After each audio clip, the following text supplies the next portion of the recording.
Thank you for tuning in. You're watching the Daily Report for Friday, February 4th. Omicron appears to be creating a divide of sorts, with some countries opting for tough prevention guidelines and others choosing to lift them altogether. We have more on this later on the programme. Here first is the broader pandemic update with our Kwon So-ah. So just start us off then. Sunny, it looks like for the time being, we will have to get used to seeing record high figures of daily COVID-19 infections. This Friday, we've got another all-time high. 27,443 cases were tallied as of 12 a.m. And that includes close to 27,300 domestic transmissions and 160 cases from abroad.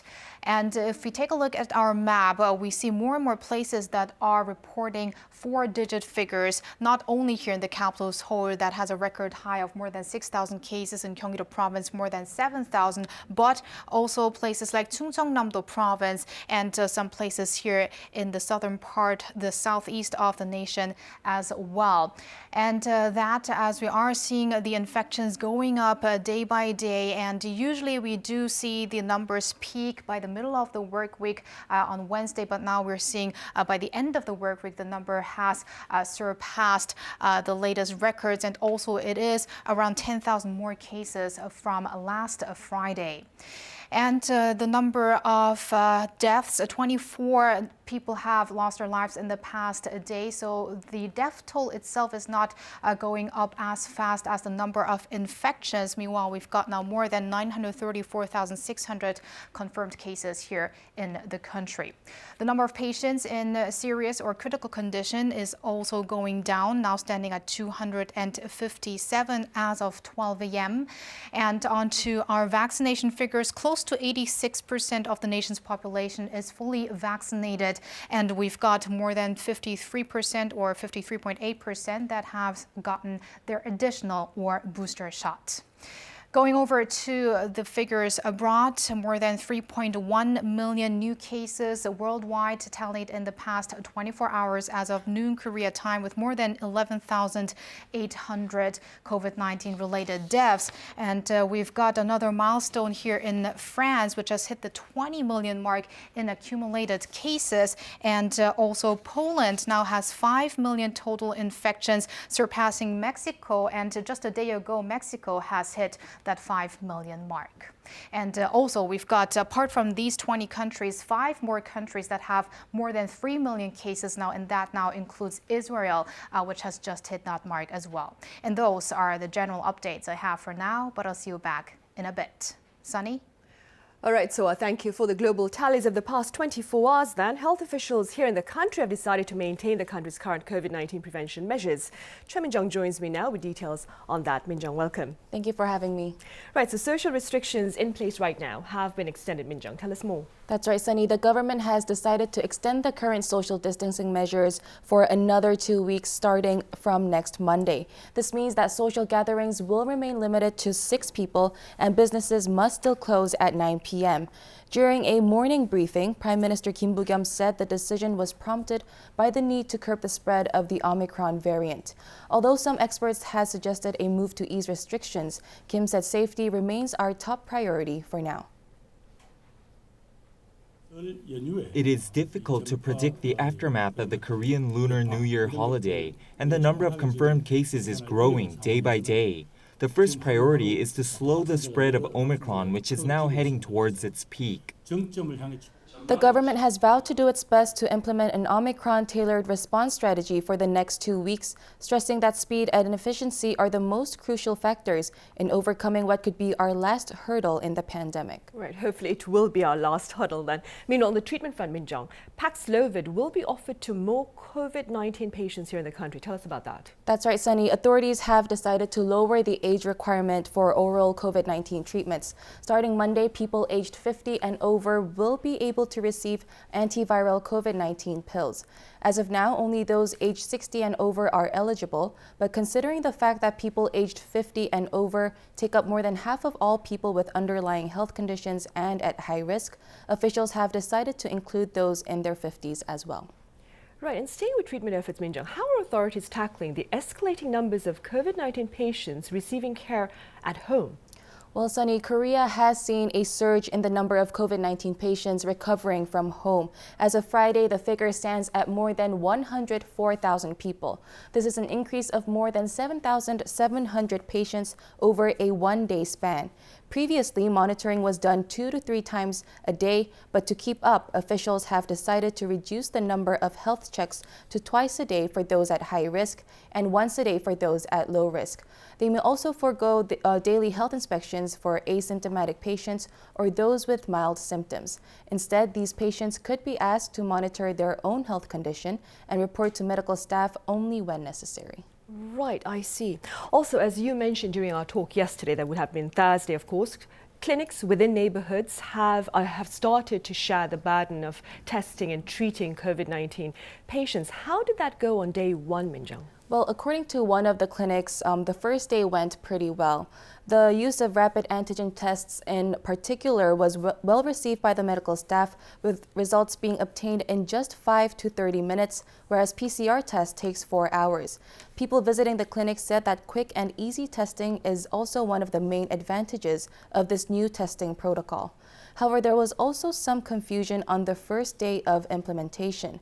Initially, the government had planned to designate more than 340 local clinics and hospitals to provide these services, but this fell short on the first day with only around 200 medical centers available, which is around 60% of what was originally planned. However, the government did say that as of this morning, more than 600 clinics and local hospitals have started offering these services, and more than 2,300 are willing to do so nationwide. People should note that not all designated clinics and hospitals provide the full range of services that include everything from testing, prescription, and home recovery support. So people need to visit the Health Insurance Review and Assessment Service homepage to check which services are available at each clinic. Right, I see. Right, then Minjung, thank you for now, but do stay behind for these extended talks. Up next, I have Swa back at the desk with the latest official COVID-19 related remarks that included a pledge, Swa, to further support at-home treatment. Tell us more. Right, Sunny. As Min-dong mentioned, already more than 100,000 people are recovering at their homes. And while earlier that was roughly the number that government officials said they could handle, now the government announced this Friday they have expanded the capacity to 150,000. Now, an official at the Health Ministry explained that the expansion of venues in charge of home treatment and the reduction of monitoring has helped to expand this capacity, and that it's now possible for one staff member who was in charge of managing 100 patients to manage 150. Given the characteristics of the Omicron variant that now makes up roughly 90% of recent cases, one official actually said it's also going to be possible to handle even more than 150,000 patients due to the lighter symptoms. In fact, the government has notified public health centers to prioritize health examinations of those aged 60 and above. The government vowed to continuously reduce their burden, acknowledging public health centers are overloaded with administrative work as well as contact tracing. Now, regarding contact tracing, meanwhile, the government also plans to implement a self-reporting system starting on Monday. What officials made clear that this does not in any way mean that the authorities are trying to give up their epidemiological research by making individuals responsible of their own contact tracing, but it includes an electronic system, for instance, that should make the whole process more convenient. Right, so it's for the sake of convenience then. I hear authorities who have also sought to put to rest concerns over the supply of rapid antigen test kits. Right, that has become a growing concern ever since the new testing scheme has been implemented since yesterday on a Thursday. An official explained this Friday that a task force is thoroughly managing the supply and distribution of these rapid antigen or self-test kits, saying that tests for more than 21.8 million people have been or will have been manufactured by the end of this week. More than 16.4 million are to be distributed to testing centers and pharmacies. The government also vowed to make sure supply won't run short if more tests are needed in the coming months. That includes further approval approval for new producers, as well as a review for possible export restrictions to prioritize domestic demand. Right, so and moving forward then, what are the government's prospects with regard to the spread of Omicron in the near future? Well, officials have cited experts at their government briefing earlier in the day, saying that in particular the number of patients under the age of 20 is expected to go up, and that particular age group might account for around 30,000 new cases on a daily basis by the end of this month.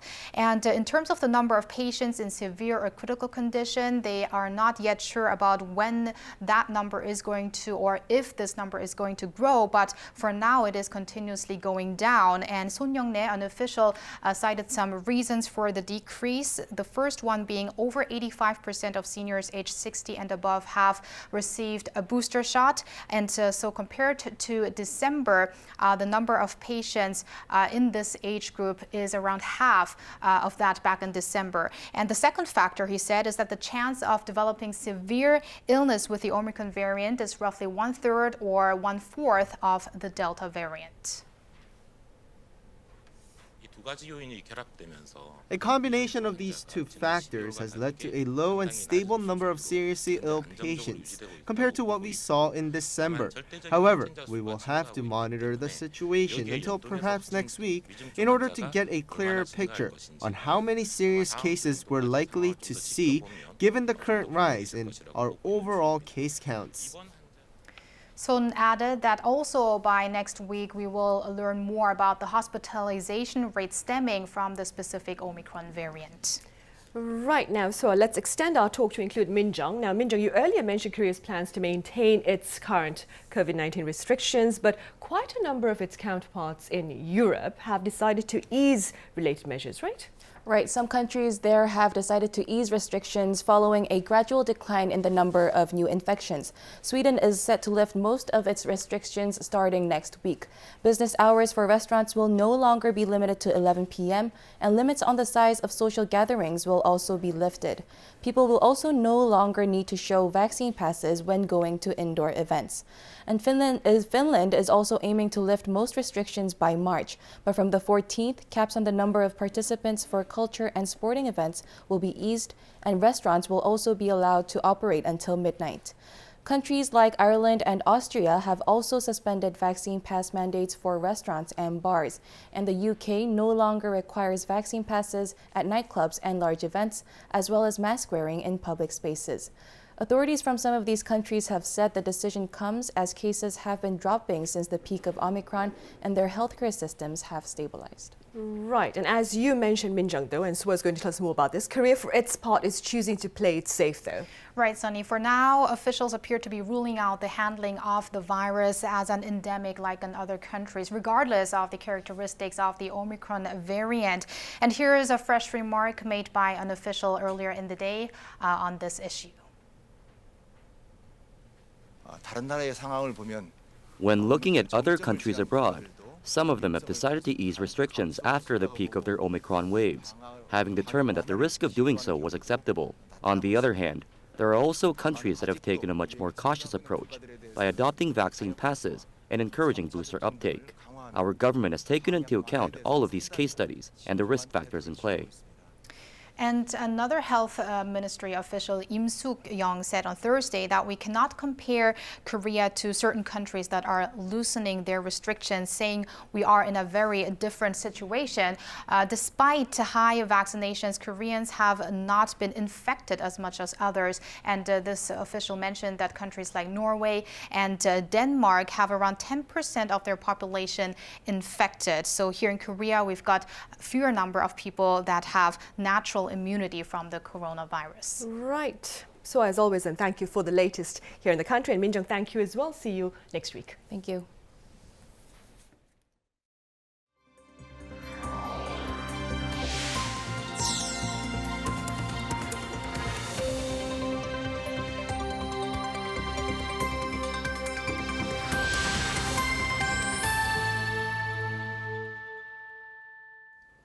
Korea's top contenders for the presidential race met for their first live televised debate on Thursday evening local time. Our Lee Kyung-eun has some of those highlights. On the stage for Thursday's televised presidential debate were Lee Jae-myung of the ruling Democratic Party, Yoon Suk-yeol of the main opposition People Power Party, Kim Sang-jung of the Justice Party, and An Chol-soo of the People's Party. The first topic of the two-hour debate was the country's housing market. In the first heated moment, Yoon Suk-yeol slammed Lee Jae-myung over a controversial land development project in Seongnam during his time as mayor of the city, which left massive profits in the hands of a small private company. 배당받을 수 있는 최상한선이 캡을 씌우지 않고 이렇게 설계를 했다는 것 자체가 이게 문제 있는 거 아닙니까? He countered by saying that none of the money made its way to him, and part of the development profits were returned to public. 저 이익을 뺏었습니다. 공공환수를 5,800억까지 했고요. However, Yoon refused to let him off the hook, pounding away at the point. But Lee hit back, turning accusations of his own back at the former prosecutor general. 후보님은 이거 한번 생각해 보셨습니까? 저축은행 대출 비리는 왜 봐줬을까? 제 질문에 대해서 자꾸 이렇게 다른 걸 얘기를 하시는 거 보니까 여기에 대해서 답을 못 하시네요. Lee and Yoon, the two leading candidates, also clashed over the second topic, national security. Lee denounced Yoon's recent pledge to deploy additional units of the U.S.-led anti-missile system to South Korea, citing the potential economic damage resulting from China's opposition. However, Yoon stood his ground, saying they're necessary to deter North Korea. The Justice Party's candidate Kim Sang-jung shifted gears to the Me Too movement, a major agenda for the Progressive Party. And she extracted an apology from Yoon about his wife's controversial remarks, siding with a sexual assault assailant. 그러시다면은 이 제 녹취록 공개로 2차 가해 등 이렇게 여러 고통을 받고 있는 피해자 김지은 씨한테 이 자리를 빌어서 정확하게 사과하실 용의가 있으십니까? The People's Party's candidate An Chol-soo made repeated calls for reforming the national pension system. He warned it's running out of funds, urging all four of them to make a pledge. 국민연금 개혁은 누가 대통령이 돼도 하겠다 이렇게 우리 네 명이서 공동선언하는 건 어떠십니까? Lee Jae-myung said it was a good idea. Yoon Suk-yeol said he will also agree to such a pledge. 이경은 아리랑 뉴스. Over in Beijing, the opening ceremony to officially mark the start of the Winter Games is poised to commence later on this Friday evening. Our Han Sung-woo has more. Nearly 14 years on from the summer of 2008, Beijing's National Stadium, aka the Bird's Nest, will once again hold an Olympic opening ceremony, this time for the 2022 Winter Games. It'll kick off at 8 p.m. tonight China Standard Time, signaling the beginning of 17 days of winter action across a total of 109 events from 15 disciplines in 7 sports. Competition has already begun for certain sports, though, beginning with curling's early rounds on Wednesday. Led by Chinese filmmaker Zhang Yimou reprising his role as director, the Beijing 2022 opening ceremony will include roughly 3,000 performers, quite a drop from the 15,000 who performed at Beijing 2008, and last around 100 minutes, which is much shorter than 2008's 4-hour spectacle. The downsizing comes amid cold weather and, of course, the COVID-19 pandemic, but Olympic authorities have hinted the event will be just as impressive despite its simpler format.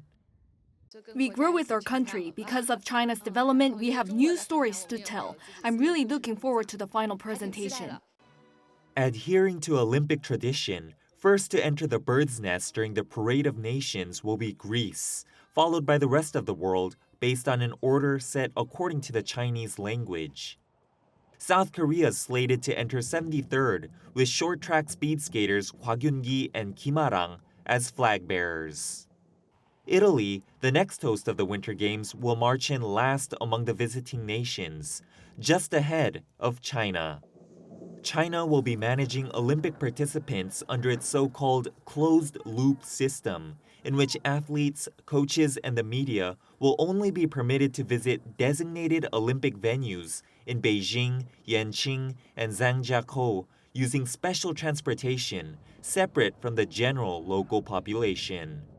Regarding fan attendance, organizers announced on January 17th that only selected Chinese residents will be permitted at Olympic events. Tickets will not be sold to the general public or foreign visitors, which means stands will likely be largely empty, as was the case for the Tokyo Summer Games last year. Han Sung-woo, Arirang News.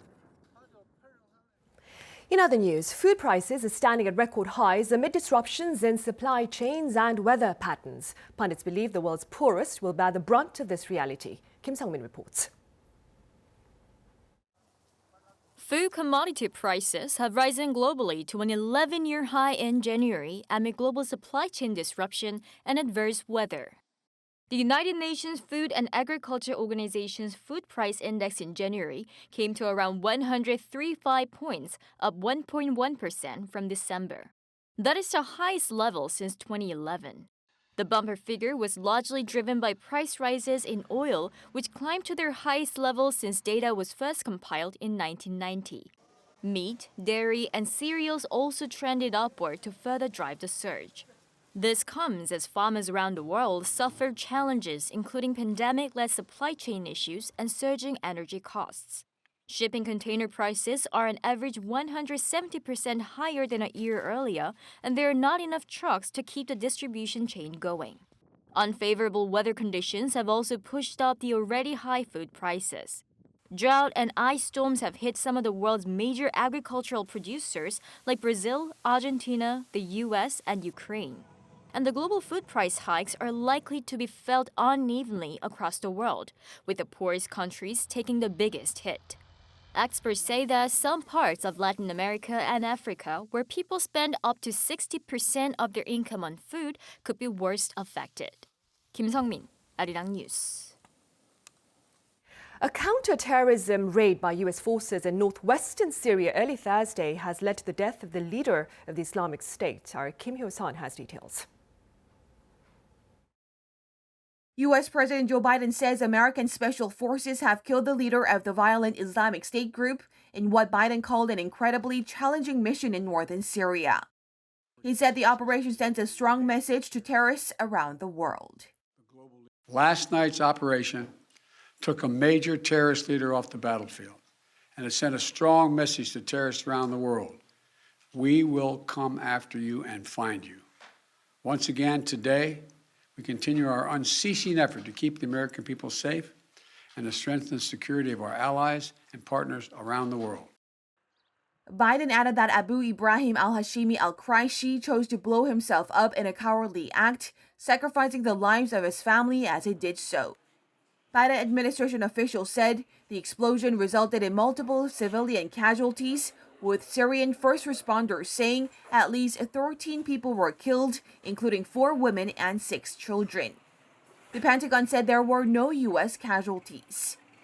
It added that it will conduct a thorough after-action review of the operation. The U.S. raid follows a massive ISIS attack in January on a Syrian prison holding some 3,000 of the group's fighters. Kim Hyo-sun, Arirang News.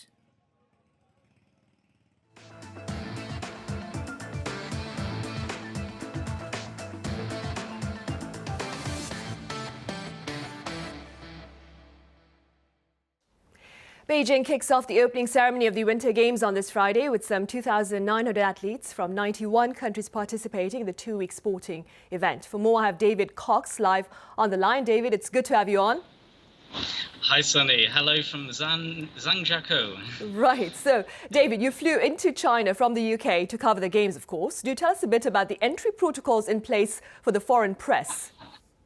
Well, it's very strict. So you have to have 2 negative tests to be able to get into the country in the few days before getting in, and you also have to be fully vaccinated. So it was quite strict protocols, but everyone was quite used to that from Tokyo 2020 back in the summer, and it was slightly less strict than Japan in some ways. Right, I see. And David, do correct me if I'm wrong, but I believe there have been at least 287 COVID-19 cases related to the Winter Games since January 23rd, amid the arrival of athletes and related personnel from abroad. What more can you tell us about the COVID-19 situation there related to the latest global sporting event? So China has been doing its very best to try and keep a cap on the COVID-19 cases. There's like a closed-loop bubble. So basically, athletes, press, all officials coming to Beijing haven't been able to have any contact with anyone outside of the Olympics. But even so, despite all the measures, we've still again seen a bit of a rise in COVID cases, and it has affected some sports. So, for example, here at the venue where I am, like with the cross-country skiing, Norway are one of the favourites, but some of their main skiers are not going to be here because they've tested positive in the last couple of weeks. So, well, despite all the organisers are doing, it's still been a little bit of a problem here. Right, I see. And also, David, as part of efforts, of course, to keep COVID-19 at bay during the Winter Games, like you mentioned earlier as well, I understand strict restrictions are in place. Could you tell us a bit more about those restrictions? It is very strict. So in Japan, back in the summer, it was the case where for the first 14 days, there was a bubble and there were very strict restrictions on where you could go. But in Beijing, it's basically there's no interaction. In terms of the transport, it's basically you're in your hotel and you go to the venues and back again, and you're not allowed anywhere outside of that. But in some ways, I think just from my perspective as a journalist, it's a little bit more straightforward here than in Tokyo. So it's very clear where you can and can't go. So there's not really any opportunity to break the bubble. David, what happens if you test positive while you're there and covering the games? Are you required then to isolate and then straight away go back to your country, or? Basically isolate, I think, for a minimum of 14 days. And then, so for example, if I tested positive tomorrow, I would have to stay here. And then, yeah, that would pretty much be like the end of the Olympics. The main problem, I think, for a lot of the athletes is not only testing positive, but being a close contact of someone who's tested positive. So in that case, you can still train and you can still compete, but outside of the training venues, you have to be in complete isolation. And there's quite a few athletes who are in that situation at the moment, which I think is causing problems for some. Right. David, the US FBI has reportedly advised its athletes to leave their personal cell phones, that is, at home, and to use burner phones while in Beijing, given the possibility of cyber intrusions. Have there been similar warnings for British athletes? There have been similar warnings for Team GB as well. Everyone going, like journalists, athletes, received that warning. A lot of it has been connected with, there's a particular app which everyone has to have on their phone and declare their health status every day. And some cyber experts have said there is a bit of a worry of hacking through that app. China have denied this and continue to deny that is the case, but I think there is an element of concern. So I think most of the athletes from the major countries all have burner phones. Right, and moving back to the games, and David, tell us a bit about what you're planning to cover there, what you've covered so far. So far, I've basically just been covering the build-up, interviewing various athletes, both in Beijing and up here in the mountains. But from tomorrow, I'm going to be covering a mixture of cross-country skiing, biathlon, ski jumping, all the main mountain events, basically. Right. David, the opening ceremony starts in the evening over in Beijing. What are some of the things that you believe would be worth keeping an eye on? I mean, I think it's going to be absolutely spectacular. I remember watching Beijing 2008, and it was an extravaganza like we haven't quite seen before. So I'm sure it's going to be something similar. I think scale back just like a little bit. It's not going to be as long as it was before, but I'm very much looking forward to it. Unfortunately, I won't be able to make it in person. It's a long way from the mountains down to central Beijing, but I'll be watching on television from up here. Right, and so will we, David, so will we. All right, then, as always, David, thank you for the latest, this time over from Beijing. Thank you.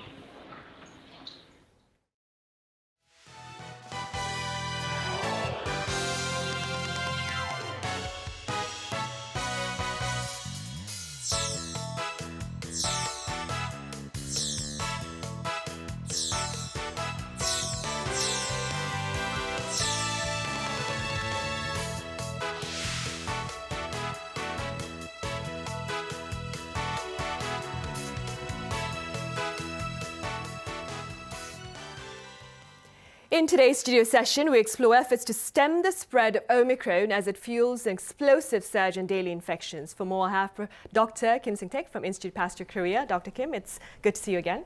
Good afternoon. I also have Professor David Kwak from Sooncheng University. Welcome back, Professor Kwak. Thanks for having me. Dr. Kim, the Lunar New Year holiday came to an end this past Wednesday. When do you expect to see the impact of the rampant, widespread holiday travel on our daily COVID-19 tally? Well, there's some typical disease course of this COVID-19, and once the person is exposed to the virus, this is SARS-CoV-2, and then the virus needs some time to just before developing the symptoms. This time we call just the incubation period. So the most of the virus that we experienced previously, before just Omicron, that was actually on the average like 4 to 5 days. But it can actually just varies between like maybe 2 days to the 14 days. But the Omicron case, recently according to the report is that maybe the incubation period maybe just shorter, 2 to 3 days compared to the prior variant. So then we are actually just start to just seeing the effect of the holidays effect, and then probably we'll see this effect until the next week as well. Right. Mm-hmm. And Professor Kwok, as my colleague Min Jung mentioned earlier, social restrictions have been, they've decided to maintain our social restrictions, which means up to 6 people can gather socially, and dining and drinking establishments can stay open until 9 in the evening. Do you believe these measures are adequate in light of our current challenge posed by Omicron? Well, it's hard for me to comment on the adequacy of these distancing restrictions, primarily because we're already seeing the spiking numbers, and it's reached above 20,000 already, and quite suspected of going even much higher. Not entirely sure if keeping the way it is in order to curb the transmission is the right way to go in this case, because as we all know by now, Omicron is set to cause slightly less of the severity, and also we now know who is spreading and who should be protected. And also we know how it spreads, so the physicality matters in the transmission of virus. So rather than just keeping the same maintenance mechanism, such as keeping within the certain hours and certain numbers, we should, I think, focus more on the physical side of it, meaning ventilation. Also the targeted age. So the group of people who are more vulnerable to having the disease severely should be more restricted of such social gatherings, but rather for those people who are less likely to do so could be given a little slack and be walked around, primarily because this is also a chance for the nation to gain natural immunity. The KDCA, when it announced that we are going to keep the distancing guidelines about this time, they already mentioned that the primary reason we need to still keep the restriction is because we haven't gotten much natural immunity over the past courses, as opposed to many other Western countries or other countries have done so. If we keep curbing the way we do and keep only the strictest social distancing, there's not going to be another chance for us to gain that much of an natural immunity, per se. Obviously, vaccination is probably the one most important prevention method we still need to keep. But also, in addition, I think there needs to be changes made to the fine social distancing guidelines so that we protect the most vulnerable, but yet also attempt to gain the natural immunity while we can, while we know that this Omicron spread could possibly cause less severe cases. So this is just primarily my personal view, and I know it may sound a little bit dangerous to some people, but I also think at the same time this could be the chance that we could gain for the whole nation to obtain a quite high of a natural immunity rate. Right. Dr. Kim, reinfection cases are also causing quite a bit of alarm amid the spread of Omicron. And having said that, how does this reality compare to that witnessed during the spread of the Delta variant? Well, there was the report from the UK, comparing the reinfection rate, and the reinfection rate with the Omicron variant is approximately 10%. But compared to Omicron, some reinfection rate with some previous variant, including Alpha or just Delta, is just about 1.4%. And one of the major difference in this case is the immune status of the people after sort of natural infection or even just the vaccination. So one of the key different attributes of the Omicron is that it's a very high contagiousness. And according to the study published from the Danish researchers, is that they compared the two different variants, the Delta and then Omicron at the same time. And then basically the viral load was very similar between the two viruses. But then the major difference is that that actually explains the very highly spreading the characteristics of Omicron is that it's immune evasiveness. The immune evasive means is that our immune status, whether it is acquired by the natural infection or just a vaccination, this is all just by the some very early viruses, very early original type of viruses. And this immunity actually does not protect just adequately, because the some number of dozens of mutation that is actually being shown by the Omicron variant somehow just evades the neutralization by this natural immunity or just vaccine-induced immunity. So that actually explains why we are seeing so many reinfection cases due to the some Delta Omicron variant right now. Right, and as Dr. Kim has mentioned now, amid concerns over reinfections and breakthrough infections, a recent study shows COVID-19 infection before or after COVID-19 vaccination can generate super immunity. For more, I have Professor Marcel Kerlin at the Oregon Health and Science University. Professor Kerlin, it's a pleasure to speak to you again. Sunny, it's good to be with you. Right. Now, Professor, the last time we spoke, you shared findings that showed breakthrough infections paved the path to super immunity. And now you've found that COVID-19 vaccination after infection can create the same level of protection. How does that level, Professor, compare to the level seen in vaccinated people who perhaps had not previously been infected with COVID-19? Yeah, that's a really good point. So this combination of infection followed by vaccination seems to result in similar very high levels of immunity. They're different in three important ways. Number one, the amount of antibody present is much higher. But secondly, the quality of the antibody is much better. So that means an antibody can bind to a virus but do nothing. And in contrast, these antibodies, they're much better at neutralizing the virus so it can't escape.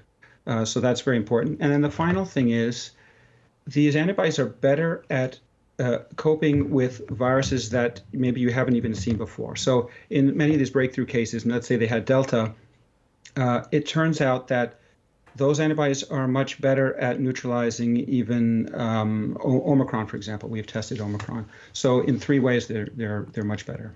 Right. Professor Kerlin, going back to your study then, would it be correct to assume that the sequence of the events are irrelevant with regard to the level of immunity created? I'm talking about the events such as the actions of vaccination and infection, of course. That's right. So it's a very good question. The order in which these exposures come does not matter. So if you're infected first and then vaccinated, or vaccinated first and then infected, it doesn't seem to make much difference. It's the combination itself that raises the immunity to this level.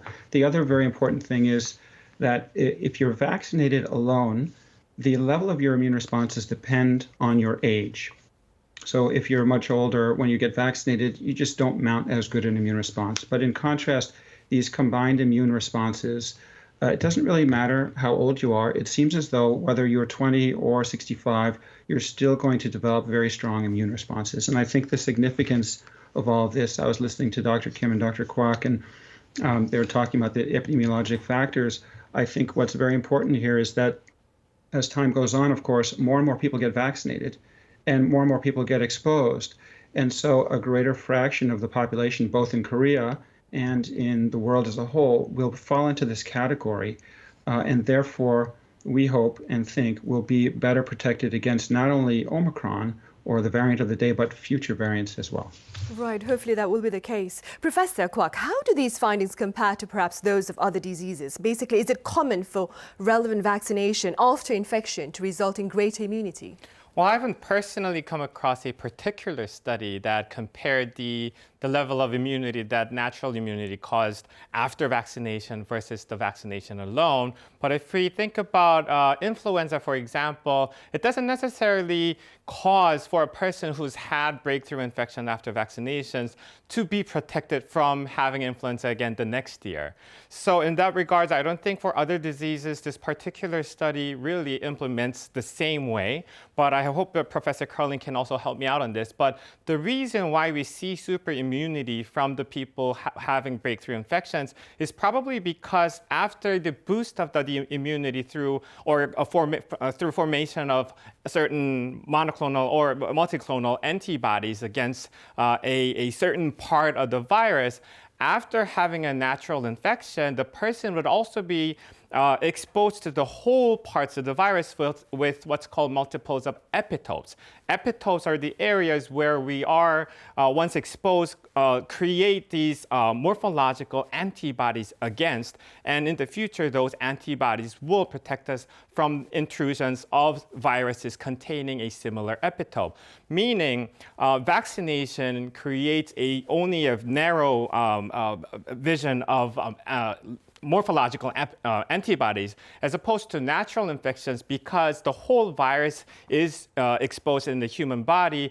A whole diverse parts of antibodies are created to form against the whole virus. So I think that way, scientifically speaking, it's quite natural that that we'll be able to see from breakthrough cases, those people will be much better immunized even for future possible variants as well.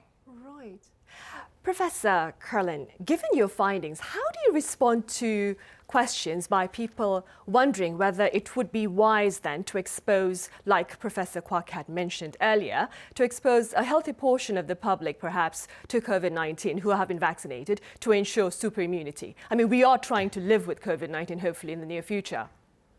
That's right. Well, in past epidemics where we didn't have modern tools, this is essentially what happened. Every respiratory epidemic, and we've had many, they all eventually end. And I think a big part of that is that the virus encounters an increasingly immune population through the action of infection, of course. But what's different about COVID is that it's taken such a large toll in terms of our elderly and more at-risk folks. And so with today's tools, we do have vaccination. I would say mostly the recommendation is not to get COVID in order to avoid getting COVID. If you have your choice, get vaccinated and then get boosted. We know that that also creates very high levels of immunity. And hopefully, if you are unfortunate enough to get infected after that, then the silver lining is that your immune responses are going to be very good. Hopefully, you had very mild disease because you were fully vaccinated. And your immune responses will likely be very good and likely protect against future variants, as Dr. Kwok says. And I, incidentally, also agree with him that the natural infection, which presents the body with all of the different facets of the virus, gives you a broader look at it, and therefore your immune responses are also broader.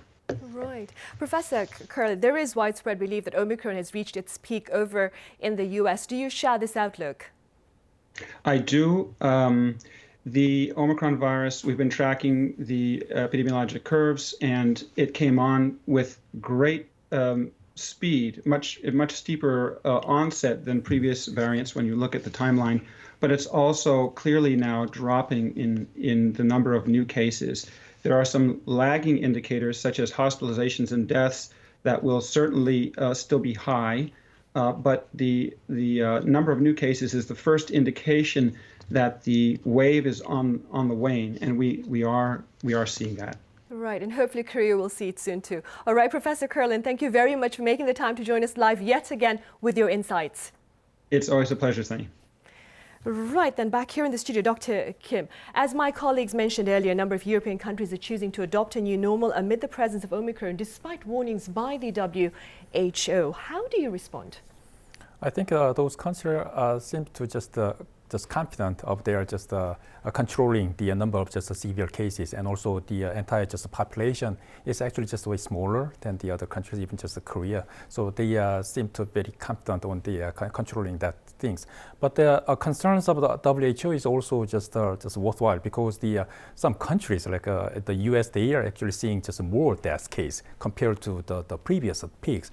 So then I think in the end, this is living with COVID-19 is ultimately the way everyone has to go. But then there's some timely just decision, because once we just go through and experience the peak infection, then we can think about just living with COVID-19. And then one of the key issues is in terms of just the authorities that just managing the level of just total infection, and also just now even just importantly just the number of just severe cases, which is the number that our just the healthcare system can actually deal with, not to be overwhelmed by these numbers. Right.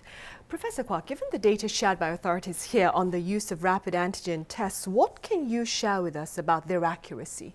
Right. So recently we've seen a couple of reports saying that for those people who are tested positive through the antigen test, ended up testing negative in the PCR, and the sensitivity rate out of it came out to be about 76% or so.